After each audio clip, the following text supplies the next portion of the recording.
Olá, tudo bem? Glauco Farnese, fundador e CEO do Facilita, e este é mais um Papo de Gestão. Hoje com um convidado super especial, Thiago Kozak, que é um amigo de muitos anos. Não sei quantos anos, hein, Thiago? Deve ter, acho que mais de 10 anos. 2014. 2014. Então, 8 anos ali de relacionamento profissional e de amizade. Thiago Kozak atualmente é fundador da Mais VGV, e eu considero você, Thiago, como um dos principais especialistas em lançamento.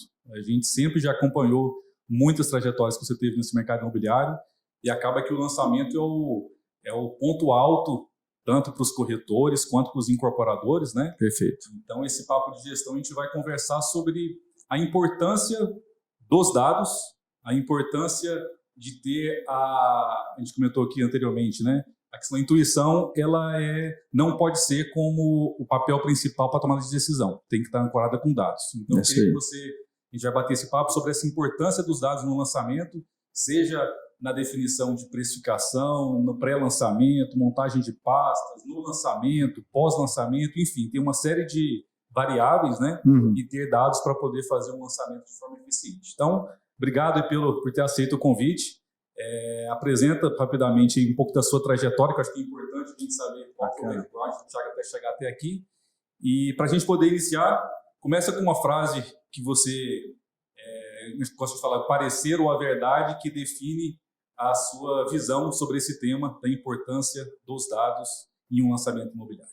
Vou falar uma frase que é na prática que eu aprendi nos últimos 12 anos fazendo gestão. Que eu vivo isso, que tudo aquilo que não pode ser medido não pode ser aprimorado. Então isso é um lema dentro da Mais VGV hoje. Perfeito. Aquilo que não pode ser medido... Aquilo que não pode ser medido não pode ser aprimorado. Eu gosto até, inclusive, passando uma analogia, uma questão, por exemplo, sei lá, uma corrida de Usain Bolt, que era um recordista mundial, né? Ele sabia exatamente qual que era o tempo de saída dele, qual que era o tempo das passadas, quantos ele fazia, 9,54, 9,84, ou seja, ele sabia claramente qual que era a performance dele, qual que era a performance dos concorrentes, como ir melhorando isso até chegar no recorde mundial, né? Imagina o Usain Bolt sem ter métricas, sem saber essa medida, tudo que está acontecendo lá dentro, né? Então acho que vai bem dentro dessa sua análise. Perfeito. Você já imaginou você ir numa consulta médica e você não leva os exames para ele? Ele te pede lá um check-up, uma série de exames, e você, não vou levar, você não leva. Como é que ele vai fazer o seu diagnóstico?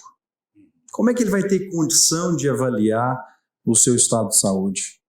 A diferença do check-up médico para o gestão corporativa é a mesma coisa, né? Como é que eu vou conseguir avaliar se eu estou indo bem, qual o caminho que eu tenho que seguir se eu não estou medindo, né? Então é o princípio básico. Tanto é que nesse caso do médico, muito médico você já chega lá na consulta e ele já pede de imediato, cara, me faz um exame XYZ, e com esses exames na mão, com o resultado, com os dados, aí pode entrar a experiência, pode entrar a intuição para ele recomendar, de acordo com o background que ele tem, o que aquele paciente deva fazer. Exatamente. Mas tudo em si baseado em dados. Os dados são o ponto principal para o trabalho também ali da parte do médico, que a gente pode trazer também para o mercado imobiliário. E quando ele não te pede exame, fica muito na intuição. Intuição no mercado imobiliário, ele é totalmente questionável. No meu ponto de vista, se a sua intuição é pura e simples, ele vai muito mais para o amadorismo do que para o profissional. Porque se você não olha para os dados para tomar uma decisão, será que é sua intuição? De onde está vindo a intuição?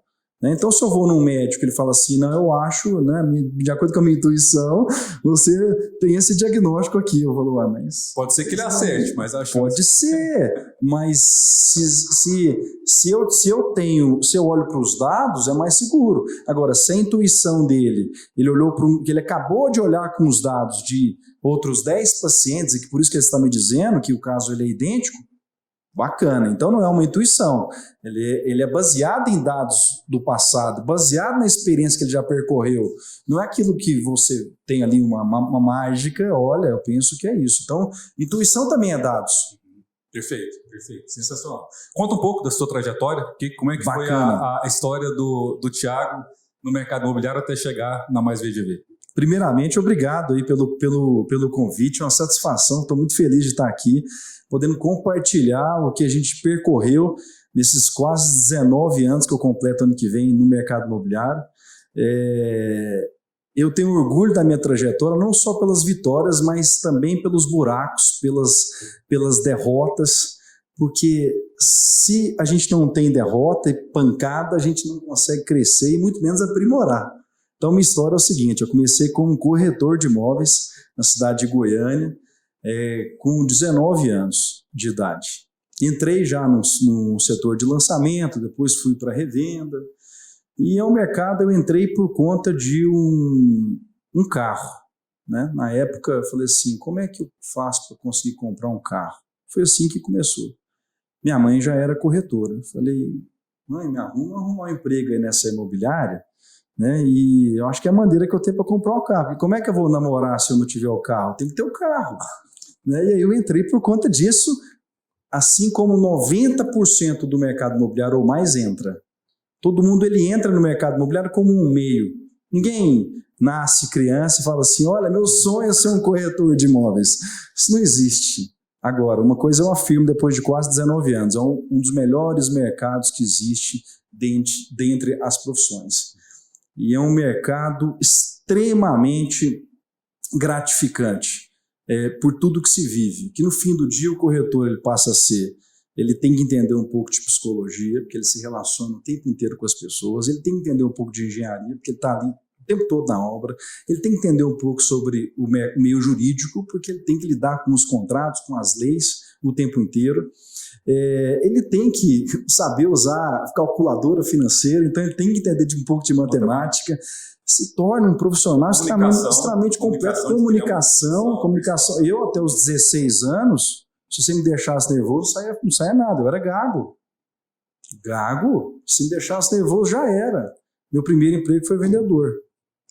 Ali, por algum motivo, não ia. Então, aprender a falar em público, que todo mundo tem o mesmo desafio, aquele que fala que não tem medo, quem não tem medo é psicopata. Todo mundo tem medo, todo mundo tem o frio na barriga, né? Sua boca fica seca na hora que você fala. Maior medo Exatamente. Humano, é falar em público. Mais do que até da morte. A morte fica em segundo lugar. Exatamente. Então, a profissão ela é muito completa. E depois que eu entrei por conta de um meio que era o veículo, e que com 40 dias eu consegui comprar já o veículo, porque eu fiz 2 vendas com 30 dias, cara, com 6 meses que eu estava dentro, eu falei, gente, aqui é o meu lugar, eu quero montar a minha imobiliária. Na época, esse era o meu objetivo. Consegui montar o primeiro escritório com 23 anos, era um escritório de revenda, porque qual que é a trajetória de um corretor de imóveis? É ele construindo credibilidade, carteira de clientes, né? Quando ele faz uma venda bem feita com pós-venda, é natural do cliente te procurar alguns meses depois para vender o imóvel para ele novamente, ou ele tem um parente que quer vender ou comprar o imóvel. Então, o corretor qualificado, com o tempo, ele tem uma demanda natural dos seus clientes de imóveis. Então, é natural ele ir para o mercado de revenda de terceiros. Ele entra nesse mercado pela demanda, não pelo que ele quer. Então, assim aconteceu comigo. Eu montei a COSAC Imóveis em 2007 e era um escritório, não posso chamar de imobiliário, era um escritório de revenda, onde eu atuei.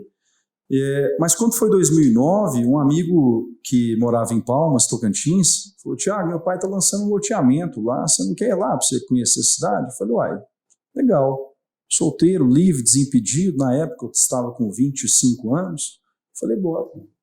Fui lá para conhecer a cidade, para ficar um final de semana, acabei ficando 3 meses e ajudei a lançar o loteamento, nunca tinha feito uma gestão na vida, e aí caí de paraquedas numa coordenação, apanhei de tudo quanto é lado, o loteamento, Glauco, tinha 1.400 lotes, foi vendido em 2 dias, porque não tinha organização para vender em 2 horas. Nessa ocasião, em 2009, todo o controle era feito no papelzinho.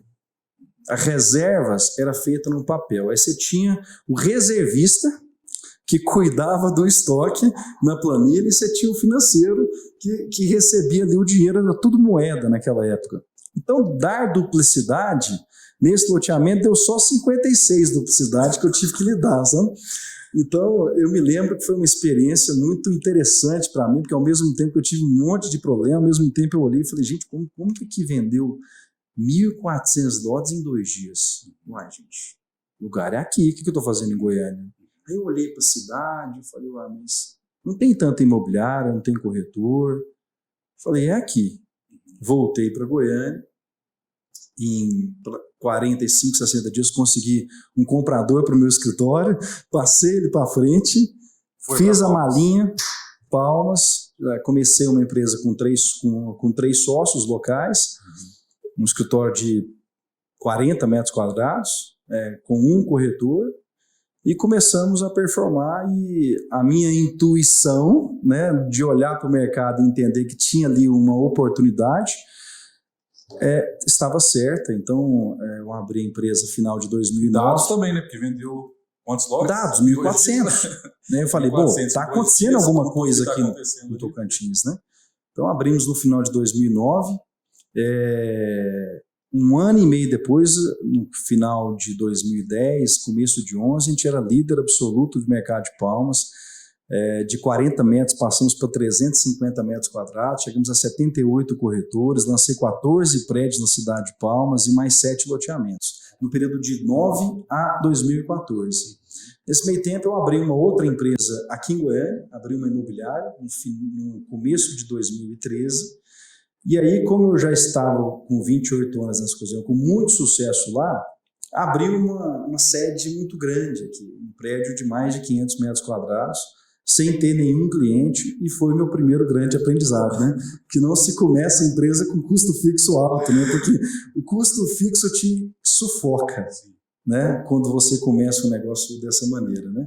Então eu abri... Tem uma frase também que fluxo de caixa é rei. Então o fluxo de caixa tem que estar como principal ferramenta de dado do empreendedor, né? Exatamente. E acaba que o aluguel muito alto já começa com fluxo de caixa devendo lá embaixo. E até conseguir pagar, às vezes, o fixo já fica muito mais difícil. Exatamente. E nessa época, eu entendendo que o problema... Eu estava com as duas empresas, Palmas e Goiânia.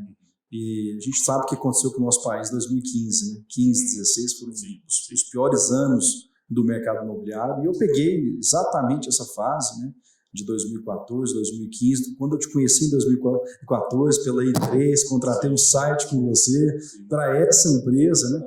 E naquele momento eu entendi, será que o problema sou eu, que estou dividindo as atenções entre uma empresa e outra? Tá bom, então.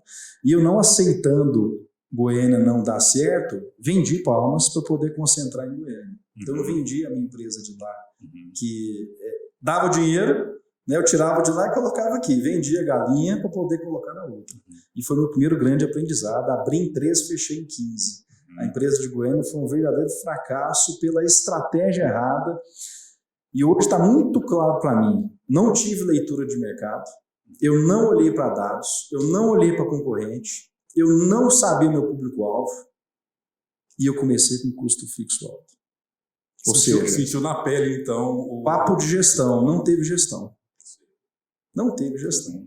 Quando foi 2015, a gente encerrou a empresa, eu comprei uma carteira de locação, fiquei com essa carteira até 1 ano e meio atrás, mas quem é da área comercial nunca se conforta de ficar com uma parte administrativa,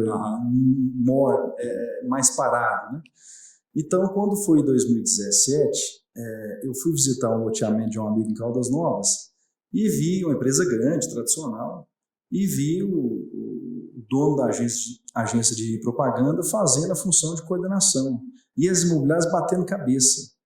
E a empresa grande, eu pensei, se essa loteadora, com essa marca, esse tanto de recurso financeiro, está batendo cabeça, como é que será que estão as outras empresas? E eu fui fazer, dessa vez, meu dever de casa, de olhar para os dados, para o mercado, e fui fazer uma pesquisa para entender como é que estava essa pecinha entre as loteadoras e as forças de vendas. Porque o momento que o mercado imobiliário virou para que, olha, não quero dar mais exclusividade para apenas uma imobiliária, agora eu quero 2 ou mais. No momento que o mercado aconteceu isso, você tem que ter alguém algum coordenador. O cachorro com 2 donos vai passar fome. Quando era incorporadora e a imobiliária com exclusividade, você não tinha esse problema. Né? Não, porque você tem a imobiliária que toma conta. Sim, né? Então é ela com ela. Então, e depois você vai uma abertura de mercado nacional. Normalmente você tem Brasil, 2. Se você tem 2, você tem problema. Então você tem que ter um coordenador para poder fazer o meio de campo, não só entre essas imobiliárias, como meio de campo entre a força de vendas e a incorporadora. Seja um coordenador interno, né, ou seja uma coordenação terceirizada para fazer esse papel de coordenação. Exatamente. E nessa ocasião, em 2017, quando nós abrimos a Mais VGV, na verdade eu abri até com o meu sobrenome, COSAC Mercadologia, eu entendi que tinha muitas pessoas físicas realizando essa função e pouquíssimas empresas, de fato especializadas em gestão. Eu falei, bom, aqui é um negócio legal de entrar. E nessa vida, Glauco, a gente só consegue o maior patrimônio nosso chama-se nome, chama-se credibilidade. Porque dinheiro, ele vai e volta a todo momento. E por conta da minha credibilidade que eu tinha em 2017, pelo que eu tinha feito em Palmas, pelo que eu tinha realizado, conquistado, eu fiz uma lista de 5 pessoas que eu poderia visitar. Eu visitei as 5, fechei 4. Né? E aí eu falei, bom, eu não estou preparado, deixa eu ficar com essas 4. Nem terminei de visitar a lista. Né? E aí eu entendi que de fato tinha ali uma demanda muito grande. Né? E aí é claro que eu fui passar pelo aprendizado, né? De entender qual que é o modelo de gestão. Quando fui em 2019, eu entendi que meu sobrenome poderia ser um problema para o crescimento da empresa, uma vez que a empresa tem que ter um propósito, a marca tem que ter um propósito e ela tem que traduzir o que você faz. E aí é onde eu busquei o VGV, que é a sigla mais conhecida do mercado imobiliário, e acrescentei o mais, que é o meu propósito no final do dia. É fazer com que a força de vendas faça mais VGV, com que o corretor faça mais VGV. Né? E é esse o nosso propósito no final do dia, né? Transformar empreendimentos em cases de sucesso, mas ajudando a força de vendas a concluir. E para isso, eu parti de um parâmetro básico. Qualquer gestor meu não vende. Nós não vendemos. Nós fazemos gestão. Então, as imobiliárias, os corretores, nos enxergam como aliado, não como um oponente. Pô, Thiago, mas não é meio óbvio o gestor não vender? Essa diferença às vezes não fica tão clara, né? Qual que é o papel da coordenação para o papel da imobiliária, né? Sim. São papéis diferentes, distintos, e na verdade um agrega ao outro dentro Sim. da venda. Porque os gerentes das imobiliárias hoje, eles vendem. Na maioria das imobiliárias. Né? E eu tenho um conceito comigo que ou você faz gestão ou você vende. Você não pode concorrer com sua força de vendas que está ali. Pelo contrário, porque se eu vendo, você não vai confiar em mim. E a vida é feita de confiança. A gente só cria laços no momento que a gente confia.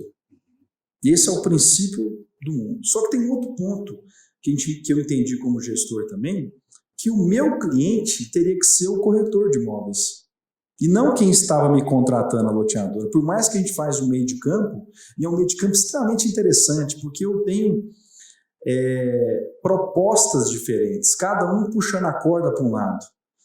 O incorporador, a cabeça dele é o seguinte, se vende muito rápido é porque estava barato.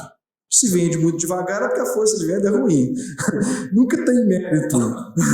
Por outro lado, a equipe de venda, de fato, só quer preço. Né? Preço. Acha que preço é a solução da vida, e que na verdade não é.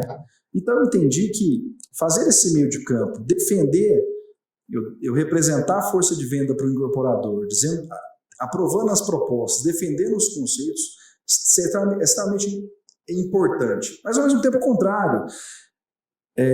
Explicar para a força de vendas que a inflação, que o custo de material ele aumenta e que a empresa tem que ter rentabilidade.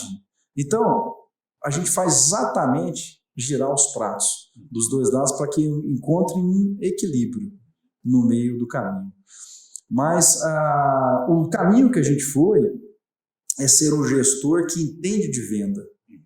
É engraçado isso que eu vou dizer aqui agora, né? Gestor que entende de venda. É porque tem muito gestor, Glauco, que vem lá o cara tem MBA, ele tem uma formação em gestão top, só que ele não entende bufunhas de vendas. Ele nunca foi vendedor. Ele entende de números. E aí sabe o que acontece? Ele não gasta sola de sapato. Ele não vai lá para campo. E aonde que estão os sinais? Está no campo. Conversei com o Denis da Opus. Sim. E ele falou muito sobre Admiro isso. muito o Denis. Então, o Denis falou que a principal fonte de treinamento e de pegada de venda é na mesa de venda, na mesa de negociação. Claro. Então o gestor tem que estar muito atuante, né? E desde eu conversei também com o Kina da Vivaz, ele é diretor da Vivaz Grupo da Cirela, tem mais de 600 corretores abaixo na operação dele, mas cada gerente fica entre 8 a 12 corretores para fazer esse acompanhamento muito próximo dos corretores. Então acho que foi uma interseção de todos os gestores. Cara, o gestor tem que entender de vendas e o gerente também tem que estar muito próximo aos corretores. A gestão ela é feita na proximidade, no acompanhamento, nessa confiança. Esse papel de estar próximo é fundamental. Exatamente. Perfeito. Porque o que mais tinha era gestor fazendo função que o Facilita faz hoje. Gestor que só servia para passar tabela, para poder olhar reserva, disponibilidade. Ele faz o que o sistema faz. Para isso, eu não preciso. E prova disso também essa expansão que teve uns anos atrás de incorporadores no Brasil todo, todos voltaram para suas cidades e para uma operação mais enxuta, porque foco. Justamente o foco em ter essa especialidade naquela região, naquele produto. Né? Parabéns pela história, não conhecia toda a trajetória, é muito legal. Eu também sou empreendedor desde os 17 anos, então são 23 anos aí empreendendo. Bacana. E eu compartilho com vocês, são nas derrotas, nas nossas quedas que a gente mais aprende e é aquilo que vai dar forças para a gente poder estar continuando. Né? Thiago, entrando na parte dos dados ali, você falou muito desse papel de ter os dados, que os dados são fundamentais para o gestor. Né? E eu acho que na ponta do lançamento imobiliário é um momento mais crucial de volume de vendas, tanto para o corretor quanto para o gestor. Né? Vamos falar um pouquinho dessa parte dos dados na questão que você falou da precificação. Eu acho que o primeiro grande desafio é precificar corretamente ali o lançamento. Né? Nesse sentido, qual a melhor forma, vamos tentar passar aqui no nosso papo de gestão, talvez uma trajetória desde a precificação, depois o momento de fazer o represamento, pasta digital, no dia do lançamento, depois ali do pós, para a gente poder tentar pegar um recorte de quais dados e quais as principais boas práticas em cada etapa ali de um lançamento imobiliário. Né? Vamos lá. Então, começando com essa parte de precificação que você já citou, que é super sensível, né? Acertar o preço correto de se trabalhar no mercado. Exatamente. A precificação, quem dita as regras é o mercado. Isso é indiscutível.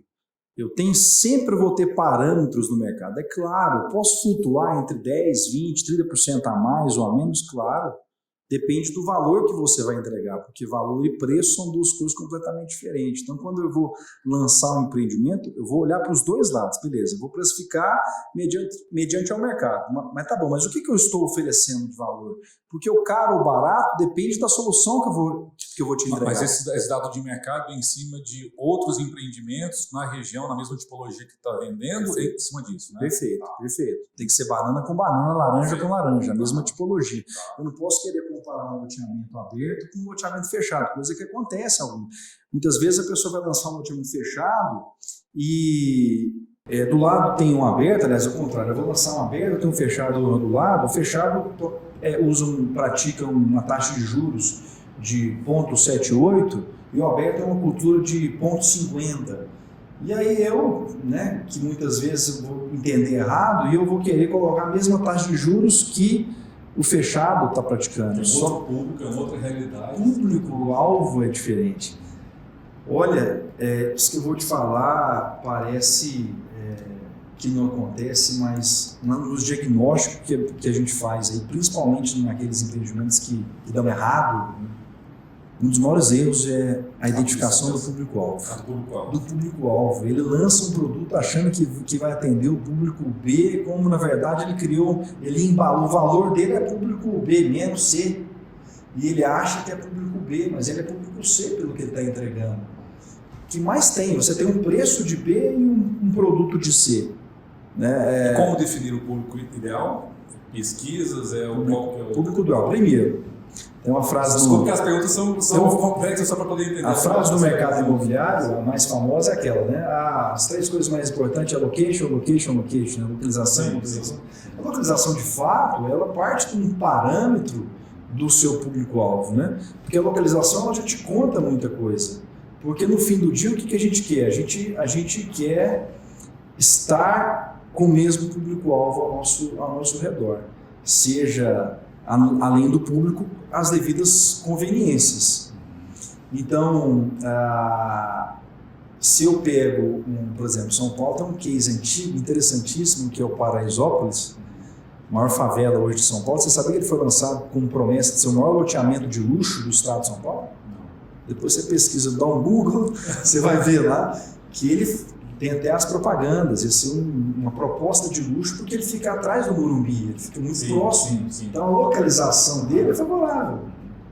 Só que não fizeram o dever de casa, não sei bem o que ocorreu, e que teve a invasão, e que virou hoje a localização do Paraisópolis é nobre, praticamente, quer dizer, uma favela. Sim. E constantemente tem isso. Eu quero lançar então, tem a parte de frente do Morumbi, a parte de trás, que é totalmente diferentes. Exato. Públicos e comércio, etc. Então, quando eu parto para um loteamento aberto, o público D, o público C, esse público ele não escolhe muito. Ele vai pela condição de pagamento, ele vai pela parcela. Se ele tiver condição de pagamento, se ele vai pela parcela, o que ele quer é realizar a compra do primeiro imóvel, ele quer sair do aluguel. Esse é o objetivo dele. Então ele é muito criterioso. Quando você já sai para o público B já mora, para começo de conversa. Então o público B já quer dar um upgrade. Então ele já vai olhar, por exemplo, acesso. Então se você faz um condomínio fechado e o acesso passa em locais que ele não considera tão bom, que o acesso é complicado, você já tem o primeiro pênalti. E se eu tenho, aí se eu olho para o mercado e vejo que eu tenho meu concorrente que tem um acesso perfeito e eu não tenho, eu já tenho que entender que eu tenho minha primeira deficiência aqui perante o meu concorrente. Posso melhorar? Claro, posso ver qual que é a maneira que eu posso melhorar o acesso e dentro do meu produto. O que eu posso fazer dentro do meu produto que eu posso superar a minha deficiência de acesso, de valor? Mas eu não posso ser inocente de querer colocar um preço muito alto. E aí tem um detalhe importantíssimo na precificação. Uma vez que você coloca o primeiro preço, você não pode voltar mais para trás. Quem fez as primeiras compras, quem confiou ali, ele não vai... Exatamente. Queima, entre aspas, o produto. Mas acontece. Esse ano passado eu vi acontecer em 3 empreendimentos. E aí quando você volta o preço para trás, além de você queimar com quem já comprou, imagina isso, eu peguei um corretor me contando, né? Aí, Thiago, eu peguei e liguei para o cliente lá. Ó, seu João, tem uma novidade boa para poder te contar. Aquele loteamento lá que o senhor não quis comprar, ele agora baixou o preço. Ah, é? Uai, coisa boa, hein? Ah, mas se baixou uma vez, então baixa 2, né? Então, faz o seguinte, né? Espera baixar de novo, você me liga. Porque na cabeça, o que ele está pensando de verdade? Se baixou é porque não está vendendo. Se não está vendendo, eu não quero. E por que existe, agora, depois que você precifica, tem as famosas pastas, por que existem as pastas? A minha dúvida nesse ponto é saber assim, porque um dos grandes desafios do incorporador e do loteador é a previsibilidade, né? É saber assim, definir a precificação correta, qual que é o percentual que eu desejo vender, qual que é o potencial do mercado, né? E em cima disso ter uma previsibilidade. Perfeito. De como é que vai ser o lançamento. Perfeito. E como que é feito na prática essa previsibilidade, antes do cara lançar já saber qual vai ser os percentuais ali Eu não preciso construir, eu não preciso vender 100% o mesmo preço. Eu posso precificar de uma maneira no qual eu vendo naquele primeiro preço 40%, eu posso criar travas internas. Eu posso criar tabelas internas onde eu vou vender 40% nesse preço. A segunda etapa vai ser esse outro preço e depois eu parto para esse outro preço. Eu estou criando um preço médio para atender a expectativa do grupo. A questão para mim decolar um avião, para mim decolar um foguete, eu gasto muita energia. É um processo muito desgastante para que você possa decolar. E você só tem uma oportunidade para colocar ele no ar. Se você errou nos comandos, você não vai voar. E depois, para poder tentar voar, você já não tem tripulação mais, porque a tripulação já pulou fora do seu avião. E a primeira etapa ela é fundamental. Né? A primeira Se etapa o cara é fundamental. acerta bem o preço, acerta bem o público-alvo, tem uma boa relevância, Exatamente. as outras etapas vão fluir. Então, é um conjunto de fatores que define o case de sucesso. Se você vai ser bem sucedido ou se não vai ser bem sucedido. Agora, preço eu tenho que ter muita atenção com ele. Eu tenho que arrancar bem para decolar o avião, porque hoje a rádio mais potente que existe chama-se rádio peão. Essa rádio ela é muito poderosa, ela vai te levar para o céu ou vai te levar muito para baixo, porque ela vai esparramar o seu sucesso ou a sua derrota. E é rápido, mas é muito rápido, né? E a cidade, quanto mais empreendimento, mais imobiliárias, mais corretores. E aí maior é a dificuldade e maior vai ser a rádio peão. É para poder eleger. Então o sucesso nos primeiros 30 dias é primordial para poder detalhar isso. Então a ordem que você tinha me perguntado, precificação. Precificação e depois dessa parte assim, que eu acho que é a previsibilidade, né? Que, assim, todos querem saber, cara, eu vou lançar um loteamento, sei lá, vamos colocar de 300 lotes. Aí as eu quero vender 40% desse loteamento. Então vamos colocar que eu tenho que vender 120 lotes na largada. Bacana. Então talvez o desafio é entender como que os dados podem ajudar os incorporadores a entender como é que está esse termômetro, planejado versus realizado. Porque ninguém, no final do dia, todo mundo quer acertar. O cara precisa acertar. Então ele quer ter dados. Como é que ele consegue ter esses dados? Se é através de lançamentos anteriores, se é através das pastas digitais, como ter essa previsibilidade? Para você prever o seu volume de vendas, é claro que você parte do primeiro princípio, que é a pesquisa de mercado oficial, que você vai contratar lá do quantitativo, qualitativo, sem o tamanho da sua demanda. Essa pesquisa ela é importante realmente no começo, porque às vezes você lança em uma determinada região que já tem um histórico de não lançamento. Né? Então você já tem tempo que aquela região não tem lançamento e tem uma demanda reprimida. Então quando você sabe que você tem essa informação e você olhou para o mercado, você já tem um ponto positivo, uma expectativa de uma velocidade de vendas. E essa pesquisa em cima de uma pesquisa de empresa contratada, sim, como a Brain, como claro, a Store, ou pesquisa, cara, vamos conversar com alguns corretores, com algumas imobiliárias e sentir como é que está o mercado. No primeiro momento, uma empresa profissional, contratada para poder te trazer essa demanda, essa realidade. No segundo momento, o mercado, corretores, que aí é a pré-venda. A pré-venda serve exatamente também para a gente ter algumas respostas. Então são dados talvez mais quantitativos de pesquisa, mais profissional, e depois você valida esses dados, confirma se essas informações estão corretas ou não num trabalho mais técnico. Exatamente. Então, a métrica que eu utilizo, que não é intuição, ela é fato. Nós tivemos a oportunidade de lançar em 21 cidades, em 5 estados pelo Brasil. Cidades desde 9 mil habitantes a Grande Goiânia, que é 3 milhões.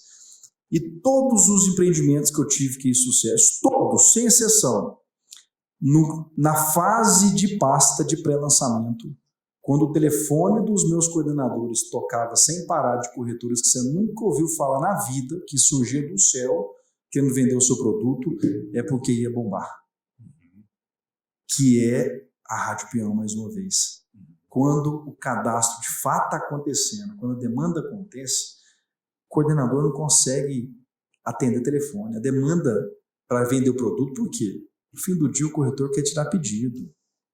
Ele quer tirar pedido, ele quer aproveitar a onda, então você está sabendo que vai ter um empreendimento, que tem uma boa oportunidade, ele não vai perder tempo. Né?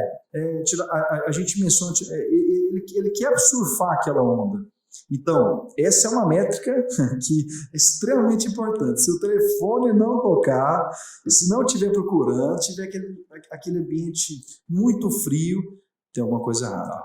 Tem algum percentual de montagem de pastas que foram feitas digitalmente ali? Que a gente é recomendado muito, a gente está trabalhando muito com a parte de pasta digital. Então, ao invés do cara poder ter que pegar fisicamente os documentos, o corretor vai lá com o cliente, tira foto da identidade, tira foto lá do comprovante de endereço e manda para a incorporadora ali aprovado, né? Você tem algum percentual de quantidade de pastas aprovadas versus venda no dia do lançamento? Bacana. Vamos falar de um case real com o Facilita. Em 2018 nós lançamos o Ravenna junto, lá em Senador Canedo. Sim. Contratei o módulo de lançamento do Facilita para poder metrificar o dia D. Que inclusive está voltando. Que é 2023, legal demais, tem que voltar. Por favor, amigo, que é bacana demais. Você metrificava desde a entrada do cliente no salão até o fechamento do caixa. Perfeito. Né? E aí você vê exatamente o gargalo do seu time, quanto tempo está levando. Então, no Ravenna eram 695 lotes. Nós lançamos dia 9 de junho de 2018. E no dia 8 eu estava com 695 pastas aproximadamente. Ou seja, eu tinha 695 lotes, estava com uma pasta por lote. A vontade não era essa, a vontade era ter 1.200 pastas. Né? A gente fala muito de 2 pastas por lote para ter sucesso. Só que aí, veja bem, esse cadastro, ele é um cliente verdadeiro ou é um cliente fake? Isso acontece muito no mercado, porque acontece do gestor, muitas vezes, bonificar aquela pasta. Vou dar R$100 por cada cadastro. E aí a fake acontece por rumo do vento, né? Porque o corretor está ganhando dinheiro. Né? Isso de fato acontece. No Ravenna, a resposta veio no dia D. No dia D, no período da manhã, de acordo com os dados que o Facilita nos trouxe, passou pelo nosso stand entre 5 da manhã, que foi a abertura de vendas, até meio-dia, 388 pessoas. 388 pessoas passaram pelo stand. Dos 695 lotes, nós vendemos no sábado e domingo 520. Praticamente liquidei o produto em 2 dias, terminamos de vender nas semanas que entraram ali. A memória está boa, hein, Thiago? 2018 os dados estão... Case a gente nunca esquece. Porrada e sucesso a gente nunca esquece. É as 2 coisas que a gente memoriza. E a parte, tem alguns incorporadores que fazem, Thiago, que eu achei bem bacana você falar do lançamento, né? Que facilita lançamentos. Basicamente você tem todos os dados, desde a montagem de pastas, sabe quem daquelas pastas foi até o stand, qual que foi o tempo que esse cara passou e todo o controle dentro do stand, né? Do Ravenna teve aprovação de pastas, tem alguns incorporadores fazendo, inclusive da Opus e outros, que o corretor manda a pasta digitalmente e alguém da incorporadora entra em contato com o cliente para validar se realmente o cliente tem interesse, foi atendido pelo corretor e tal. Perfeito. E aí ele classifica as pastas que foram aprovadas. Né? Perfeito. Alguns fazem consulta de Serasa ou não. Teve até algum cliente que fez, para poder ter uma pasta aprovada em interesse real, tinha que fazer um PIX para poder garantir um Rosa nós fizemos isso. Aí eu vou falar do Rosa agora há pouco, que também é outro case, que aí eu fiz isso. Tá. Eu tenho uma forma geral aqui os dados, eu até perguntei para saber, mas a gente tem essa média de dado que a cada 3 pastas aprovadas, uma venda acontece. Vai ter variação, mas essa é a média que a gente tem de mercado. Então se o cara quiser vender, sei lá, 100 lotes, e ele tem acima de 300 pastas aprovadas, já é um dado muito real que esse cara vai vender. E o mais importante, né? De acordo com o histórico passado do próprio produto, da própria incorporadora, você vai começando a ter dados históricos que te garantem o futuro também. Então você consegue ter, olha, se você fez o Ravenna naquela região, naquele tipo de loteamento, essa performance, provavelmente o outro vai ter essa performance também parecida. Exatamente. E a pasta não funciona a longo prazo. Então muitas vezes você está fazendo um represamento de acima de 30 dias, 60 dias, 90 dias, tem casos de 4, 5 meses. Olha, a paciência de compra está cada dia menor. Né? Hoje, para você entender, o lead já não está funcionando mais eu enviar ele para a landing page. Eu já tenho que conectar direto no WhatsApp, porque ele já quer a resposta imediatamente. E a venda é igual. Se eu faço um cadastro com você, eu estou interessado naquele momento. Não significa que eu estarei daqui a 30 dias. A minha vida pode ter mudado de diversas frentes na minha vida pessoal. Então é isso que acontece. Tiago, em dúvida, já aconteceu de um represamento ter poucas pastas sendo montadas e abortar o lançamento ou mudar alguma estratégia? Já teve experiência já ou não? Eu nunca passei por experiência de ter que abortar o lançamento ainda, mas o mercado constantemente tem isso, até porque existe uma lei na incorporação que você tem 6 meses para abortar o projeto, caso não vingue. Existe essa lei oficial. Então, por isso que é tão importante o período de pré-lançamento. Depois que lança, tem 6 meses. Sim, você tem 6 meses. Lei de incorporação. Né? A lei te dá esse direito, porque você não teve demanda, então você não é obrigado a construir. Agora, você vender uma unidade, aí você tem que concluir aquele empreendimento depois. Eu acho que essa parte do passe digital, cara, eu acho que é sensacional. Eu gosto muito porque é uma forma de você conseguir já ter uma prévia da documentação. A própria Ops também citou que o Denis, ele utilizou as pastas como forma de preferência para o dia do lançamento também. Então, quem teve a pasta aprovada, ele tem uma preferência de escolha da unidade, né? E quando o cara chega para comprar a unidade, você já tem uma documentação, já tem quem é o corretor, você já tem um trabalho todo previamente sendo feito. Exatamente. E com dados que te ajudam muito no dia ali do Exatamente. Né? O Ravenna foi muito rápido, foram apenas 22 dias, então a gente não fez prévia de passe, não deu tempo, foi tudo muito rápido. Agora, no Rosa de Leiria, esse a gente fez, até porque o RI do produto demorou a sair. Então, nós tivemos ali 90 dias entre a abertura de vendas. Então, sim, eu tive que abrir o Pix antecipadamente, dar preferência para alguns cadastros, fazer reunião com os clientes, abrir projeto, abrir mapa para dar preferência de escolha. Então, nós lançamos o Rosa quando eu abri venda, estava com 42% vendido, que já tinha Pix, né, por conta dessas pastas que a gente teve de alguma forma garantir. E aí a importância também da obra. Por quê? Se eu estou na pré-venda e se eu estou levando esse cliente lá, olha, está aqui o produto, está aqui a obra acontecendo, está aqui, olha, aqui esse. Qual que é a quadra que você está mais gostando aqui? Né? Então você já começa a envolver o cliente. Então a sua pasta vai ficando mais madura. Porque uma coisa é eu te convencer de um projeto. Outra coisa é eu te levar lá, você vai levar você e sua família e vai viver ali uma experiência. No Rosa a gente teve esse cuidado de gerar uma experiência dentro do empreendimento. E o cliente chegava lá, estava todas as máquinas trabalhando e ao mesmo tempo a gente tinha um lugar confortável para poder receber, tinha uma represa muito bonita que fazia com que a pessoa sonhava. Foi, pô, bacana. Eu lembro dos vídeos que você fazia, aqui que eu vou morar. Sensacional. E acaba que essa sensação também gera uma boca a boca super saudável, né? Demais. Dele com a família, Demais. dele com os outros, entre os próprios corretores, e aí essa largada fica muito forte. E a taxa de conversão foi altíssima, porque tinha ali uma experiência, um tour. Bacana. 691 pastas foram montadas do Ravenna. Do Ravenna. Bacana. E esse ano você citou também o case, como é que foi a Mais VGV esse ano de venda? Só para a gente poder passar talvez um pouquinho agora Então fez o pré-lançamento lá, fez a parte de montagem de pastas e entrou no dia do lançamento. Né? Nós fizemos o Rosa de Leiria, nós abrimos venda em dezembro do ano passado, ou seja, exatamente há um ano que nós estamos hoje. Rosileiria, condomínio fechado. Condomínio fechado, GO 070, ticket médio de 170 mil aproximadamente. Esse produto ele não arrancou numa velocidade assim, vendeu em 30 dias. Não, mas nós arrancamos com 42% no primeiro mês, por conta dos 3 meses que as equipes de vendas trabalhavam.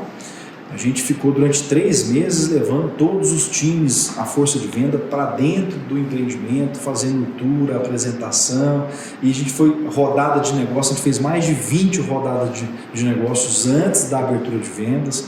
Depois que abriu venda, que já podia vender, a gente inaugurou o stand. Eu fiz o primeiro evento no comecinho de janeiro, fiz uma feijoada na beira do lago. Esse evento deu muito certo, nós tivemos um público de 280 pessoas, entre corretores e clientes, porque nesse mesmo evento eu acumulei tanto os clientes que iriam para assinar o contrato, como aqueles novos clientes que estavam chegando. E aí você tem um princípio nosso, como comportamento de compra. Quando você está num lugar que você não conhece, você tem 2 restaurantes lá. Você tem um que tem fila e tem um que não tem. Automaticamente você pensa, o que tem fila é bom, o que não tem fila não é tão bom. Nós somos influenciados pelo volume de pessoas. Então quando você vai em um evento, que a proposta é interessante, você já tinha gostado da proposta, e você chega num evento, você tem um volume de pessoas adquirindo, isso está te influenciando a fazer o negócio. Por quê? E de fato é um bom negócio, porque quando você compra onde todo mundo compra, a chance de ser case de sucesso é muito maior. E se o produto vende com muita rapidez, a chance de valorização, porque é oferta versus demanda. Se eu não tenho mais o produto daqui a pouco, o preço sobe. E todos os lançamentos que você tem feito têm sido utilizados no dia D, no dia que todo mundo vai para o mesmo local? No Rosa nós não fizemos, até porque a gente estava no final da pandemia. Eu queria essa dúvida sua sobre esse lançamento de dia D. Tem alguns casos que fizeram lançamentos mais descentralizados, ou seja, cada cliente vai na imobiliária localmente, você via sistema, deixa se interligar sistema de venda, etc. Perfeito. Ou em alguns casos de pandemia que foi 100% online, né? Perfeito. O que você tem visto mais pós-pandemia ali? Antes da pandemia era o dia D. Sim. Após a pandemia, o dia D, ele deixou de ser dia D e passou a ser vários dia Ds.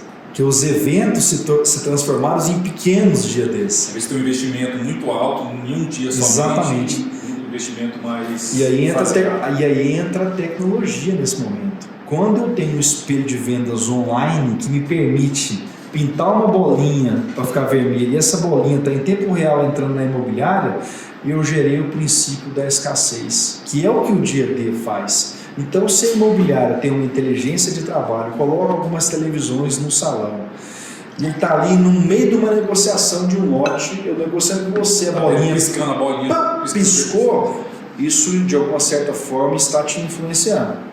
Então, você consegue ter ao mesmo tempo vários dia desses, porque cada imobiliária pode fazer a sua. Né? Cada imobiliária gera a sua experiência, que é muito mais gostoso. O investimento também, você tem uma estrutura já da própria imobiliária, exato, você tem um deslocamento menor para sim, todo mundo. Sim. Né? Então o descentralizado ele funciona. Você citou no começo lá sobre a reserva duplicada, né, que era feito muito no papel, na sua primeira experiência lá em Palmas. E hoje com a tecnologia você pode ter essa descentralização, mas com espelho online unificado. Então, com toda certeza. Quem pediu ali aquela reserva tem um tempo de expiração para ele poder garantir, finalizar a venda. Não garantiu a venda, fica disponível de volta. Então você tem um trabalho muito mais transparente para todas as partes, né? Que é importante ter essa transparência tanto para o cliente quanto para os corretores. Exatamente. Tem algumas funções, Gal, que a partir do momento que eu vou eliminando as funções, eu vou pegando o time e evoluindo para funções que eu olho mais para métricas, para dados. Eu dou exemplo muito do posto de combustível de estrada, que você passa, tinha aquela pessoa que te entregava a ficha na porta. E hoje foi substituído pela máquina que você aperta o botão e pega a ficha, né? Né? A mesma coisa no sistema. Eu tinha um reservista, veja bem, eu tinha um reservista, a pessoa que cuidava da disponibilidade. Hoje, essa pessoa, ela pode olhar para outra situação. Qual que é a fase que nós estamos vivendo hoje? Estamos vivendo a fase da era do não papel. A gente está exatamente nessa transição. Isso vale também para o loteamento, vale também para o público que compra um lote de 80 mil, tanto cliente quanto corretor. Qual é a sua visão da... A minha visão é que ainda é muito novo. Existe uma certa... beleza, Thiago, isso lá em São Paulo, em grandes capitais funciona, mas eu quero ver utilizar a tecnologia para a classe D, utilizar a tecnologia na ponta lá no loteamento, mais baixa renda, etc. Qual que é acho que é bacana a sua visão, se você está no front, né? Você está acompanhando o que está acontecendo lá na ponta. Eu acho que é só usar a ferramenta correta. Não dá para você enfiar um e-mail na classe D. Ele não tem e-mail, não adianta existir. Ele não sabe nem acessar. Agora o WhatsApp, amigo, ele acessa. E tem toda hora. Então se você tem um sistema onde gera o link, está indo para o WhatsApp dele, ele abre. E aí se você treina a sua força de vendas para de repente ter um iPad, até para facilitar ali o processo, você faz junto com o seu cliente, dentro do stand de vendas, você consegue sim digitalizar o processo. É claro, você tem pessoas acima de 70 anos que vão querer o papel. E aí é importante, você tem uma flexibilidade. Não, eu tenho também o papel para poder te atender. Porque o 880 nunca é legal. Nunca é legal falar, eu só sou digital, o problema é seu, se você quiser, é assim. Não é. Tem uma pesquisa da Brain que fala que nos últimos 12 meses, 52% dos compradores de imóveis no Brasil utilizaram jornada digital e ficou super satisfeito. Utilizou parte de assinatura eletrônica, disponibilidade, etc. Mas 48% ainda não utilizou jornada digital e não se sente seguro em comprar um imóvel com todo ele digital, né? Ou seja, você falou, 880, se você pegar tudo digital ou tudo físico, você vai pegar a parte dele ali como não vai ficar satisfeito. Muitas vezes a pessoa está acostumada com o papel, ela quer pegar, ela quer fazer as suas observações, ela quer ler cláusula por cláusula. E naturalmente isso vai aumentando também, né? Tem clientes nossos que dão essa opção. Cara, você quer assinar fisicamente ou assinar eletronicamente? Isso. E esse percentual do digital está aumentando cada vez mais. Você não exclui a assinatura, por exemplo, física, mas você vai dando aquela opção até chegar no ponto principal. Nós estamos nessa fase de transição. Talvez se a gente fizer esse podcast em 2020, 5 ou 6, essa transição já tenha passado. Mas está aumentando cada vez mais. Esse percentual ele vai. Há muita insegurança jurídica por parte das loteadoras, das incorporadoras, há muitas dúvidas em processo cartorário. Mas está muito mais do que era há 2 anos atrás. 2 anos atrás você viu 1 ou 2 players de São Paulo. Exatamente. E os cartórios não se movimentavam, os cartórios não estavam dentro. Então está evoluindo e é um caminho sem volta. Todas as loteadoras que são tradicionais, antigas, tem lá o seu arquivista ainda. Tem um funcionário que é o arquivista, que tem lá um cômodo gigantesco para poder pegar o papel. Não é que tem que deixar de ter, mas o trânsito de papel ele é extremamente desgastante. Muitas vezes no meu caso, eu tenho que pegar meu time comercial e eu tenho uma pauta só para falar de entrega de contrato, de via, de buscar. Aí eu tenho trânsito de office boy que muitas vezes o corretor não fez o trabalho dele, então a gestão tem que assumir esse papel, vai daqui, vai dali. Aí não assinou direito, né? Ele assinou ali, mas não deu visto na folha que tinha que dar. Então tem uma série de situações, quando a gente passa para o digital, melhora muito. E para a parte de dados também, né? Se você tem ali todas as etapas da jornada digital, desde o lançamento da geração do lead, na hora que esse cara monta a pasta digital, quando vai fazer a montagem da proposta, gera contrato, assina e vai para o ERP, você tem uma rastreabilidade de todos os dados. Então você consegue saber taxa de conversão, ciclo médio de venda, etc. Né? No próprio Ravena, que foi em 2018 que você citou, né? Achei interessante a sua fala, que mesmo os clientes lá do Ravena que eu lembro, eles não iam utilizar o digital em 2018. Sim. Mas a operação de vocês, os corretores e tudo lá, utilizou tecnologia super avançada. Foi. O cara montava a pasta, chegava, QR Code, bipava o QR Code, fazia reserva, bipava as televisões, ou seja, mesmo o cliente às vezes não estando num público, isso não impede que a incorporadora e a força de vendas tenham isso utilizando a tecnologia. Né? E no final você tem os dados lá, eu lembro, total de vendas que vieram de visita espontânea, total de vendas que vieram de visita avulsa, quanto tempo que ele ficou na fila de reserva do caixa, etc. Ou seja, você tem um monte de dados para poder fazer uma análise. Exatamente. No Ravena, meu gargalo foi do caixa. O caixa explodiu. De acordo com o facilitador, deu um médio de 5 horas que o cliente ficou lá dentro, porque a fila dava volta. Eu tive que sair para comprar salgadinho, refrigerante, suco, aumentar. E teve dados para que o próximo lançamento falou, cara, vamos fazer alguma forma de... Tinha um gargalo. Você tem um dado para poder otimizar aquela... E aí é uma das vantagens quando você tira o dia D em lugar e você espalha entre as imobiliárias, você facilita muito o seu processo, o seu back-office administrativo. Quando você coloca em um único lugar, você tem um baita de um trabalho. Eu fui o primeiro empreendimento do Tocantins em 2011 a digitalizar o processo em 2011. Tinha um programador na cidade, acompanhou o processo e a gente emitiu lá boleto, emitiu o contrato, mas sabe quantas pessoas que eu tinha que ter? 25 pessoas dentro do processo. E isso causava muito problema. E o sistema é aquele sistema offline, aquele sistema que você tem que levar o servidor lá para dentro daquela época. Sim. Né, que dava pau a cada meia hora, tinha que ir lá. Se não tivesse um programador, não ia embora. Online não existia, né? Então, com a possibilidade do online, isso aumentou muito, né? E nós só estamos falando de 1% de gestão. A gente nem entrou em lead e no corretor de imóveis, o tanto que ele é importante nesse processo. Então, vamos entrar nessa pauta que eu acho que é super legal, porque eu gosto muito de falar que a tecnologia ela é fundamental, né? Eu comparo com o lado esquerdo do cérebro. Mas o papel do corretor, o papel dele de especialista, o papel dele de conexão com o cliente, ou seja, o lado humano ele é também fundamental, né? E a gente não esquenta, nós que falou muito sobre, e até eu vi um story seu também hoje, da importância do papel do corretor e como que o gestor tem que ter um respeito, um trabalho de treinamento, um acompanhamento, ou seja, tratar o corretor como um verdadeiro cliente e o quanto isso faz diferença dentro das vendas, né?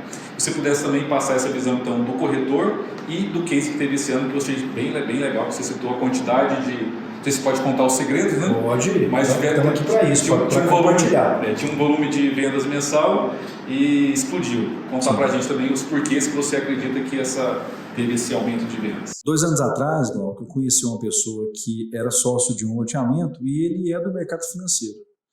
E ele abriu o computador e mostrou lá o fluxo de caixa, a TIR dele, e falou assim, sabe esse cara aqui, essa TIR? Sabe o que faz ela mudar? Você.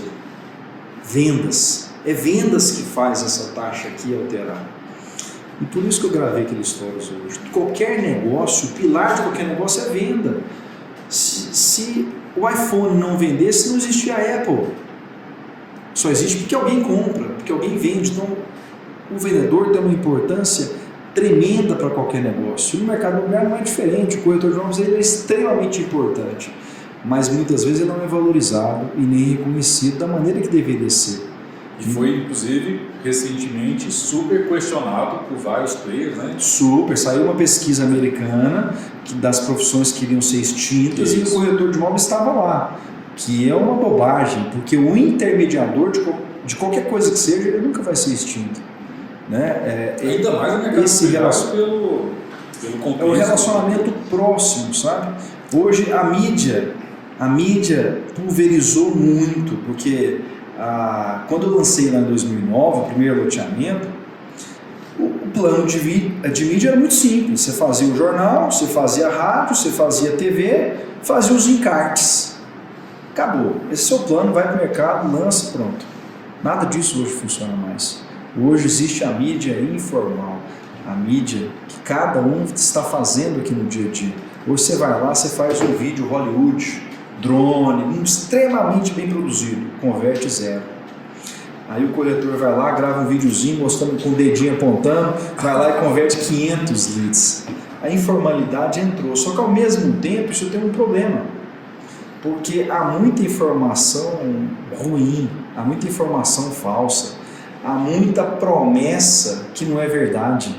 E eu sempre falo uma frase em toda roda de reunião de vendas, que nós não gostamos de vendedor. Ninguém gosta de vendedor. Você não gosta, eu não gosto. O próprio corretor não gosta. Agora, eu adoro quando alguém me ajuda a comprar. Entenda, eu não gosto que alguém venda para mim, eu gosto de comprar. Então, quando o corretor entende isso, que ele ajuda a pessoa a realizar um bom negócio, muda tudo. Verdadeiramente. De forma especialista, porque ele está falando com aquela informação com competência e que aquelas informações vão realmente ajudar o cara. Exatamente. Até porque, para que eu possa te ajudar a comprar, Glauco, eu tenho que me interessar verdadeiramente por você. Eu tenho que te escutar as suas necessidades, as suas dores, para que eu possa, eu como especialista, olhar para o mercado e pincelar aqui o produto que você atende às suas necessidades, né? E isso, tecnologia nenhuma substitui. Inteligência artificial nenhuma substitui. O contato, o ouvido. Você não tem como ali, abrir o computador, olha, a minha necessidade é essa. Até a inteligência artificial entendeu o que você quer dizer. Até porque você consegue dizer a mesma coisa 1000 vezes, de formas diferentes, né? Agora, a tecnologia ajuda muito nessa etapa de jornada do cara poder conhecer os empreendimentos, quais opções que tem. Que é uma ferramenta de prospecção. Exatamente. Mas depois que esse cara, eu quero escolher, eu quero conhecer você ou desses 3 opções. Exato. Aí você vai para o cara que tem que ser o especialista que vai fazer essa boa conexão. Engraçado que eu vou falar. Não é nem nenhum nem outro, né, Thiago? É a junção das duas. É a junção. Nunca é o único fator. Mais uma vez, o sucesso nunca está preso em um fator. Tivemos um sucesso porque a força era muito boa. Não, é um conjunto de situações que gerou ali o case de sucesso. Mas para você ver, tem um tipo de prospecção que tão feijão com arroz que está sendo feito. O famoso cafezinho tete a tete hoje, as pessoas deixaram de fazer, está tão digital que o corretor tenta vender pelo WhatsApp, tenta enviar uma tabela pelo WhatsApp. Está errado também. Eu tenho que separar o que é canais de prospecção e aonde que eu tenho que vender. Eu tenho que ter um QG para me apresentar o produto e tem que ter os meus canais de prospecção. E essa confusão ocorre todo dia no mercado imobiliário, até onde você vai para o stand. Muitas vezes a pessoa vai lançar um condomínio fechado que ela considera mais afastado, ela fala, vou pôr o stand lá no centro para pegar o fluxo de pessoas. Até porque, então você tá dizendo que o produto é longe. Olha que interessante. O próprio dono está dizendo que o produto é longe, porque você não quer levar o seu cliente lá. Sendo que todas as imobiliárias são stands de vendas. Canal de prospecção, eu entro dentro de um shopping, para uma padaria, eu posso estar em qualquer lugar na cidade. Agora, eu tenho que ter um local dentro do empreendimento onde eu consiga transmitir uma experiência para o meu cliente. E é isso que muitas vezes não é percebido e que não é realizado no mercado. Mas voltando no corretor, depois que surgiu essa fala que ele ia ser extinto e tudo, quando eu entrei no mercado, em 2004, estava naquela transição entre pessoas acima de 45 anos, que corretor de imóveis era essa figura, e os jovens, assim como eu, que na minha época entrou uma leva muito grande de jovens. Só que de 10 anos para cá, mudou o mercado. Hoje o corretor de imóveis não é aquele senhor aposentado de 45 anos de idade, que não deu nada na vida, virou corretor. Não, pelo contrário. Hoje os jovens estão chegando numa grande oportunidade e estão conectados. Então, assim como a pirâmide de Maslow, que a gente tem ali as fases, sobrevivência, vai evoluindo, o corretor ele evoluiu também nessa parte de controle de informações de dados. Agora entrando em gestão, o CRM é uma luta para implantar CRM em qualquer imobiliário. Se você receber qualquer pessoa aqui no seu papo de gestão e falar que não sofreu para implantar um CRM, ele está mentindo, porque a resistência é muito grande por parte dos vendedores, mas é por uma questão de hábito e por uma questão de conceitos. Conceitos do tipo, vou pôr meu cliente dentro do CRM da imobiliária que o cara vai tomar o meu cliente, né? Ele vai tomar, eu vou pôr o telefone errado porque não vão ligar para o meu cliente. E por que eu vou pôr o telefone no facilito da incorporadora? Não, ele vai usar isso daí depois para poder vender. Isso tudo é uma bobagem, isso é uma questão de conceito. Porque se você é um bom corretor de imóveis e está ajudando o cliente a comprar, Glauco, se eu verdadeiramente te ajudo a fazer um bom negócio, cara, eu não tenho que ter medo. Essa insegurança é da mentalidade do corretor. É a nossa mente que nos leva em lugares diferentes. É a mentalidade. Como que eu quero estar. E é tão interessante isso que eu estou dizendo, porque o corretor de imóveis fala assim, tem um corretor de imóveis do produto popular e um corretor de imóveis do produto alto padrão. E é engraçado que, de fato, você tem pessoas que não migram de um estágio para o outro, porque não se sente capaz de sentar na mesma roda, ele acha que ele é inferior ao outro público, então ele não consegue dialogar, mas está tudo aqui dentro, da programação da mente. Então, o desafio, enquanto tecnologia dos gestores, para os dados primeiro, como é que eu vou te passar 50 leads em uma semana se você não tiver um controle? No lead número 40 você já se perdeu. Até porque o corretor não tem salário. Então o que ele faz? Ele classifica na cabeça dele o quente e o frio. E quanto mais experiente o corretor pior fica. Porque aí ele classifica o cliente de jacaré, de especulador. Não, porque o marketing é muito ruim, só está mandando lead frio nessa porcaria, só dá especulador. O que é o jacaré? O jacaré é o especulador, é uma linguagem deles. Não é o jacaré que chegou aqui no stand, que não deu nem nada, só perdi minha vez. Mas o engraçado é que o jacaré, para ele, foi no stand do lado e comprou outro terreno. Então o rótulo que as pessoas criam, até pelo imediatismo, né, de querer fazer o negócio muito rápido, é o problema. Por isso que surgiu aí pré-atendimento, gestão de lead, um monte de situações para entrar na deficiência desse corretor de imóveis. E aquele que consegue evoluir, que vai para o estágio número 2, beleza, eu já sei que o lead é importante, eu já sei que eu preciso cadastrar, ele vai lá e cadastra. Mas se ele cadastrar e não souber o que fazer com aquilo, Glauco, não adianta também de nada. O Facilita nos dá data e horário. Hoje, graças ao sistema, eu vou te falar o que eu faço na minha empresa. Existe uma briga recorrente no mercado imobiliário de o cliente é meu, o cliente é seu. Né? Eu atendi o cliente e você vendeu. Para quem que fica a comissão? Em 2000, eu sou seu cliente desde 2017. Em 2017 eu criei o seguinte processo. O Facilita é o nosso juiz. Ele é o nosso juiz. Porque se eu tenho uma ferramenta onde gera data e horário e tem feedback, então a primeira regra tem que estar no sistema. Se não tiver no sistema, não precisamos nem conversar. Segunda regra, não basta estar no sistema, que eu posso pegar a lista telefônica da cidade e cadastrar todo mundo. Eu tenho que ter os feedbacks.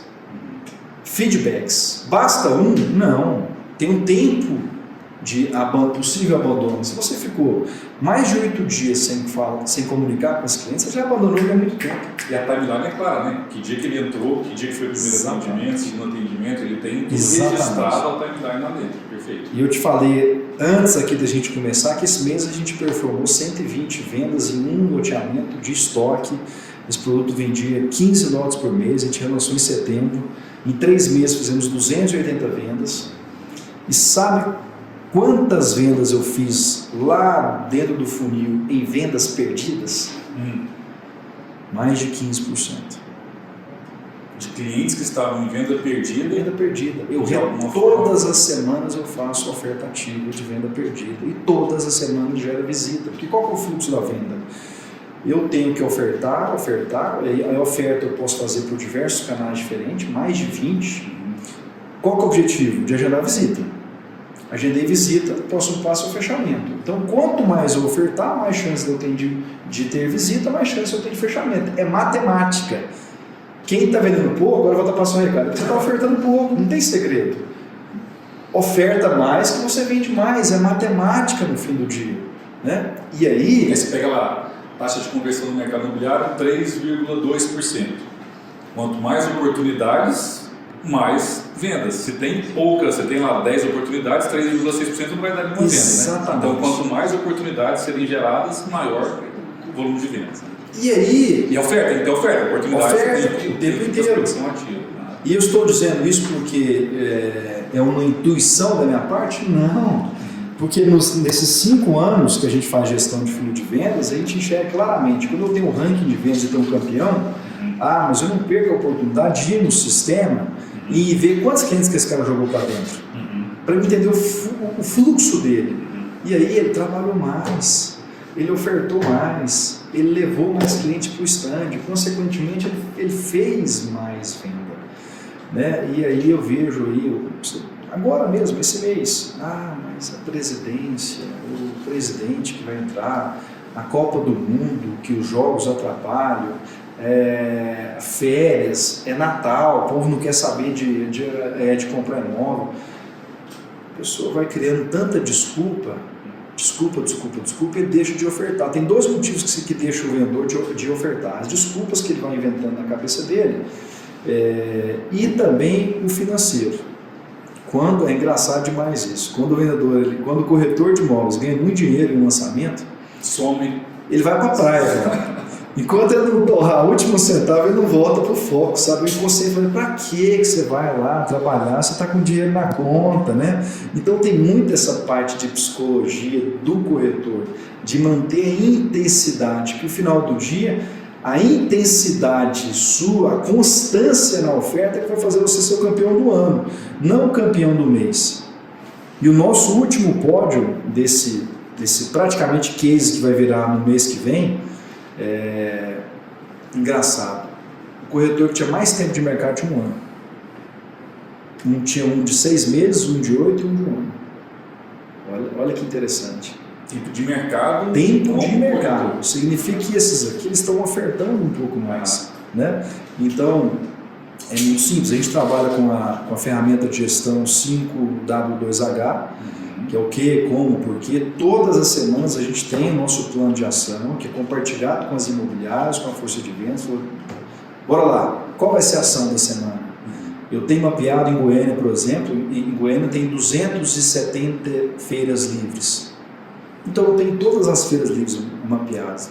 Então eu tenho a ação da Feira Livre, eu tenho a ação do posto de combustível, eu tenho o porta a porta na Avenida Mangalô, por exemplo, eu tenho, e isso digital rolando tanto por parte da loteadora como por parte do corretor, fazendo ali. Mas o que importa dentro do sistema de gestão, quando eu fui para o segundo, então eu superei essas falácias do mercado, que o cara vai tomar meu contato, esquece isso, foca, concentra. Quando você vai para o segundo estágio, aí você começa a analisar seus dados de uma forma correta. Aquele mês que eu vendi mais, o que eu fiz para vender mais? Qual a minha taxa de conversão de visita, em primeiro lugar? Depois, qual a minha taxa de conversão de vendas? Quais são as origens que está dando mais resultado? É o panfleto? É o porta a porta? É o digital? É a indicação? É no meu relacionamento, no dia a dia? Aonde que eu estou conseguindo vender? Mais uma vez, se você não consegue medir, você não consegue aprimorar, né? E aí, esse é o segundo estágio dentro da gestão, dentro da tecnologia, que é onde o gestor que está atualizado, que está antenado, é onde tem que pegar o corretor e trazer ele para essa realidade. Olha, esquece, existe conversas do tipo, porra, quanto mais corretores que tiver vendendo produto, pior, né? Então você começa a olhar muito para o lado e esquecer do seu, esquecer do que você tem que fazer. E olha que absurdo, o CRM é de graça para os corretores, nem pagar ele precisa pagar, é de graça, porque quem está pagando a conta é a loteadora, é a imobiliária, está dando de mão beijada para ele a ferramenta, que a ferramenta,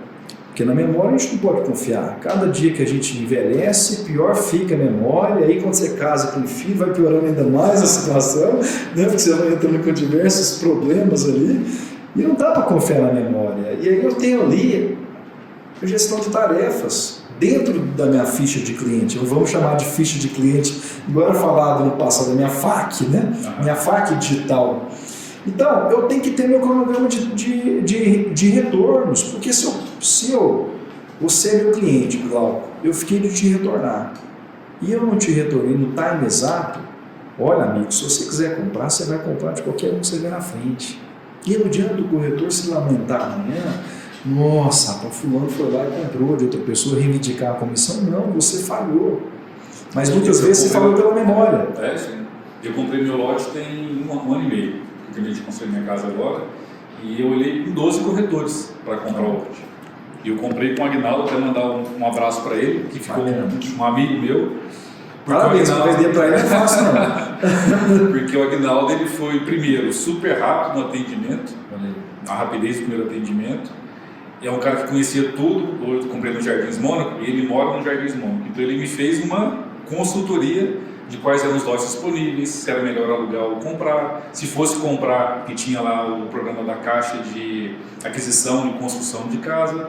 Então ele de verdade, ele não me vendeu, ele foi mostrando, te ajudou a comprar. Me ajudou a comprar verdadeiramente, inclusive na opção do lote, que tinha uma mata. Até porque ele comprou de fato. Ele comprou de fato, né? E eu tenho visto muito sobre isso também, Thiago, dos corretores geralmente serem da região que está aquele empreendimento, porque ele morando e ser especialista naquela região, ele sabe tudo lá, dos pontos positivos, dos pontos negativos, ele consegue ser um especialista efetivamente, né? Isso não é importante não, isso é fundamental. Vou contar da minha experiência. Eu, quando corretor, tinha um Portal do Sol aqui em Goiânia, 1 e 2. Sim. E eu falei, bacana, vou concentrar aqui no Portal do Sol 1 e 2. O que acontece quando você concentra em algo? Você conhece o porteiro, o administrador, os moradores, daqui a pouco você entra e sai a hora que você quiser. Você conhece os mínimos detalhes, você já sabe a rua de cor. E você já fez mais de 100 apresentações. E a constância nas apresentações faz com que você evolua. Já falar daquelas 10 mil horas de voo para que você consiga voar? é extremamente importante. Então, nós queremos alguém que nos ajude a comprar. E para isso, a pessoa tem que ser especialista, tem que ter foco. Pegando no comecinho lá que você falou da parte do médico, a gente quer um médico que seja competente e que seja especialista naquela área. Então, os dados, né, que são os exames, e o cara tem que ter competência e saber, cara, eu já fiz isso daqui minha vida inteira. Então, confia em mim que eu sei o que eu estou falando e vai falar com propriedade. Ele é referência no assunto. Perfeito. Então, o foco é extremamente importante. O especialista, ele é o único caminho, não há outro caminho. E para ajudar bem, também eu lembro muito bem do Aguinaldo, ele foi, não sei se utilizou o CRM ou não, mas a gente foi um jornal de uns 3 meses, tudo que eu tinha falado com ele foi gravando e foi falando comigo ao longo do tempo. Então ele sabia que eu tinha 2 filhos, sabia que eu queria bergamota, ele sabia que eu queria alguma coisa que tivesse contra o futebol, então ele foi registrando de alguma forma, e o CRM ajuda muito nisso, né? Ou seja, você criar uma primeira conexão, registrar o que falou, próxima tarefa. Registrar o que falou, próxima tarefa. Então você tem uma jornada de relacionamento muito próxima com aquele cliente, né? A comunicação, tudo isso vai influenciar, Thiago, mas é uma forma que a memória de conexão. Amanhã eu já perdi muita coisa que eu estou fazendo hoje. Então é uma forma de você criar um registro e quando eu for ligar de novo para aquele cliente, eu tenho tudo registrado, o perfil dele, o que eu falei da última vez, qual que é a próxima coisa, e você cria um senso de importância também com o seu cliente. Até porque venda é vínculo. Veja bem, venda é vínculo. Venda não é... Esses dias eu ouvi uma pessoa falando na rede social que venda é filho. Isso é uma bobagem. Venda nunca foi filho. Venda, ele é vínculo. Venda, existem técnicas de vendas, que é o relacionamento que você vai construindo. O americano, quando a gente olha para o americano, para o corretor de imóveis dos Estados Unidos, daí quem trabalha com o padrão vai confirmar isso que eu vou dizer aqui. O americano, quando ele vai te mostrar uma casa, alto padrão, você entra na casa, tem a torta de maçã sendo assada, porque a torta de maçã para o americano é o nosso pão de queijo aqui em Goiás. Então, quando você entra e sente aquele cheiro, o que você lembra? Da casa da avó, da infância. E ali você já começa a se sentir aonde? Em casa. E aí o que o americano inteligentemente faz? Ele retira todos os porta-retratos da família, atual proprietária da casa, e ele vai lá na sua rede social, pega as fotos suas e vai lá e coloca o porta-retrato na parede, né? E aí você se sente literalmente em casa. E aí você gerou experiência. Eu sempre falo que é uma preparação. Eu me lembro que as pessoas, quando eu atuava como corretor, o cliente virava assim: nossa, Thiago, gostei de você, porque você chegou em ponto. Eu falei: mas como assim você gostou de mim que eu cheguei no horário? Não está passando a minha obrigação. E aí eu percebi que isso era um diferencial lá atrás. Aí eu passei: bom, se eu cheguei em ponto é diferencial, e se eu chegar meia hora antes? E eu percebi que os imóveis, cada imóvel tem as suas possíveis objeções que o cliente vai me trazer.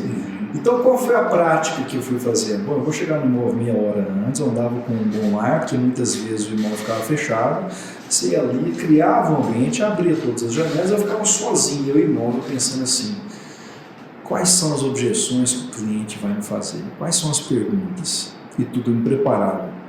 Então, eu comecei a vender muito mais. Por quê? Porque eu me preparei. Quando você vai participar de uma reunião, você sente totalmente isso, né? Quem está seguro, quem está preparado. Por quê? Porque venda é vínculo, venda é confiança. Ainda mais imóvel que o cara vai comprar uma vez. Se eu não conseguir transmitir uma confiança, você não vai comprar comigo. Perfeito. E para quem quer entrar no segmento de médio alto padrão, não tem como escapar, é isso mesmo. É isso mesmo. Show de bola! Bacana, muito obrigado aí pelo. A gente faria mais uns 5 podcasts aqui, né? Não ficou, não, mas deve ter passado do horário. Mas eu gostaria mesmo de te agradecer. Eu sempre aprendo muito nesse papo de gestão. Nosso objetivo é compartilhar com outros gestores, né, toda a experiência de quem a gente admira. E eu te admiro muito, de verdade, por toda a sua história, toda a sua trajetória. Conheci mais agora ainda, né? E passa considerações finais para o nosso público, que a gente possa finalizar aqui o papo de gestão. Quais são as suas principais, uma mensagem final para que os outros gestores, para a gente resumir aqui o nosso bate-papo, passar uma mensagem bacana a todos eles. A mensagem que eu queria transmitir para o gestor que nos está nos ouvindo: lembre-se, seu cliente é seu vendedor. Então, presta atenção nos sinais que ele está te passando. Muitas vezes não é porque a pessoa tem um mês de mercado que ela não tem algo a te ensinar. Na minha trajetória, eu só consigo inovar se eu escutar, se eu prestar atenção nos pequenos detalhes. Muitas vezes eu me surpreendo, aliás, eu me surpreendo quase todos os dias, com as inovações e com os sinais que o pessoal quer me passar, quer me transmitir. Então, se o recado que eu quero deixar gaste sola de sapato, vá para a ponta, crie relacionamento, escute verdadeiramente os sinais que o mercado está querendo transmitir, porque eu tenho certeza que se você pegar esse sinal, você vai conseguir ajustar a sua máquina muito mais fácil, até porque não tem segredo em venda. Venda é dia após dia, é tentativa e erro o tempo todo, não existe um segredo mágico, é o dia após dia. Então essas são minhas considerações finais, agradeço muito pela participação, igual que saiba que eu te admiro muito também, você saiu aí de uma história fantástica, de uma agência de propaganda para o Go Score, né? Era um programa de pontuação e hoje tem, na minha opinião, o melhor sistema do país, que facilita verdadeiramente o processo e que as pessoas que não estão utilizando estão perdendo tempo. Obrigado, de coração, admiração e gratidão por você. Obrigado a todos que nos acompanharam até aqui.